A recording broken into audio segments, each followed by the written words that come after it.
लेकिन आपकी जबरदस्त फैन फॉलोइंग है। मैं युवाओं के हिसाब से अगर पूछूं तो जबरदस्त फैन फॉलोइंग है, आपका बड़ा क्रेज है। इतना क्रेज तो बॉलीवुड एक्टर्स का भी नहीं होता। लेकिन आज मैं आपसे एक सवाल पूछना चाहता हूं कि आपकी इस फैन फॉलोइंग का बड़ा राज क्या है? आप जादूगर हैं, चमत्कार दिखाने वाले हैं, आखिर धीरेंद्र शास्त्री है कौन? पहली बात तो हमारी कोई फैन फॉलोइंग नहीं है, हमारा तो पूरा परिवार है। फैन फॉलोइंग तो उनकी होती है जो सेलिब्रिटी होते हैं। I am not celebrity, I am not actor, I am not film actor. हम तो केवल एक साधारण मानव सनातन का झंडा लेकर चलने वाले एक साधक हैं। हमारी कोई फैन फॉलोइंग नहीं, हमारा परिवार है। हमें गर्व है कितना बड़ा परिवार है। लेकिन अगर आपका मैं परिचय पूछूं कि धीरेंद्र शास्त्री कौन है, चमत्कारी हैं, अवतारी हैं, कौन है? धीरेंद्र शास्त्री एक साधारण इंसान है, जैसे आप हैं वैसे हम हैं। बस हनुमान जी के एक साधारण से सेवक हैं। उसका परिणाम है ये कि जो धर्म विरोधी हैं उनके मुंह पर तमाचा लग रहा है। तो आपके पास ऐसा क्या गुण है? मैं इस सवाल को ऐसे पूछता हूं कि आपके पास ऐसा क्या गुण है कि हनुमान जी ने आपको चुना? सच्चाई बोलने का गुण है और निडरता के साथ सच्चाई को दावे के साथ रख करके और सबको सत्य से जोड़ने का गुण है। और ये अगर किसी भी इंसान के पास ये गुण आ जाए तो ईश्वरीय दिव्य कृपा को वो स्वतः ही पा जाता है। आपके जीवन के बारे में मैं पढ़ रहा था, आप एक गरीब परिवार के हैं। आपकी कहानी जो है उसके अंदर अगर मैं इसको सरल ढंग से बोलूं तो एक गरीब व्यक्ति, एक सामान्य परिवार से निकला हुआ धीरेंद्र शास्त्री आज एक ऐसे मुकाम पर जहां पहुंचा है जहां देश उसको सुन रहा है, जहां देश उसको सुन रहा है। आपके समर्थक हैं, आपके विरोधी हो सकते हैं। वो कहते हैं ना, you can love me, you can hate me, but you can't ignore me now. बहुत अच्छा। देखो, पहली बात तो हम बड़ी विनम्रता पूर्वक आपको कहें कि जिंदगी में अभाव, इस दुनिया में ऐसे लाखों करोड़ों लोग हैं जिनके जीवन में अभाव रहा। उनमें से एक हम भी हैं।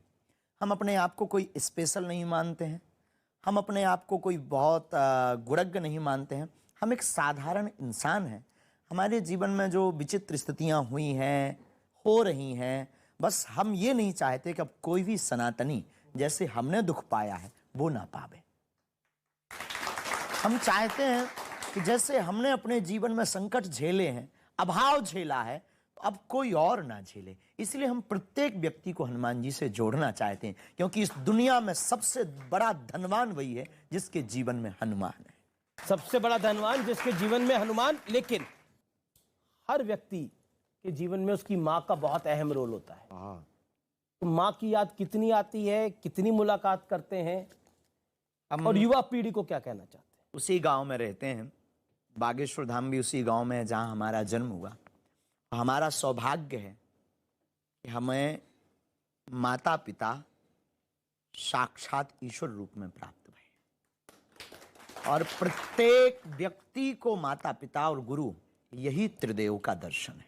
अगर कोई हमसे कहे कि ब्रह्मा विष्णु महेश के दर्शन करना है, हम बहुत स्पष्टवादी हैं और हम बहुत सत्य बोलने पर भरोसा रखते हैं। हमने किसी ईश्वर के दर्शन नहीं किए, न हमारे कोई भी ईश्वर से साक्षात्कार हुआ है।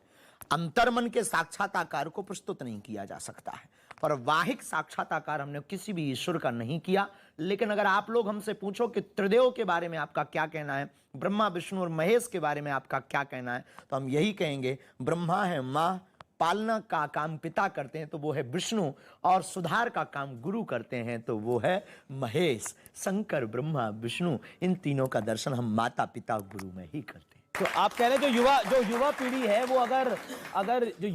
है वो अगर भगवान के दर्शन करना चाहती है तो गुरु, माता और पिता और गुरु यही त्रिदेव है। अगर युवाओं को जीवन में बहुत आगे बढ़ना है, हम कहते हैं कितना भी बड़ा बन जाओ पर माता पिता से कभी बड़े मत बनना। यही वो ईश्वर हैं जिन्होंने दुनिया में लाने के लिए भी पुरुषार्थ किया और अपनी नींदों के चैन को खो करके और पुरुषार्थ करके तुमको पलाया, बढ़ाया और बढ़ा किया। और उनके सपना सिर्फ यही होता है कि हमारा बच्चा हमेशा खुश रहे। ये बड़ी महत्वपूर्ण बात आपने करी। आज की युवा पीढ़ी इंस्टाग्राम में रील पे रहना चाहती है और वो जीवन में उससे आगे नहीं देखना चाहती, तो उनके लिए बड़ा संदेश है ये। इसमें एक और हम कई बार बोलते भी हैं, टीवी पर आने वाले असली हीरो नहीं होते, असली हीरो माँ बाप होते हैं। इनसे बड़ा कोई असली हीरो अपनी निजी दुनिया में ना होता है, ना हो सकता है। जी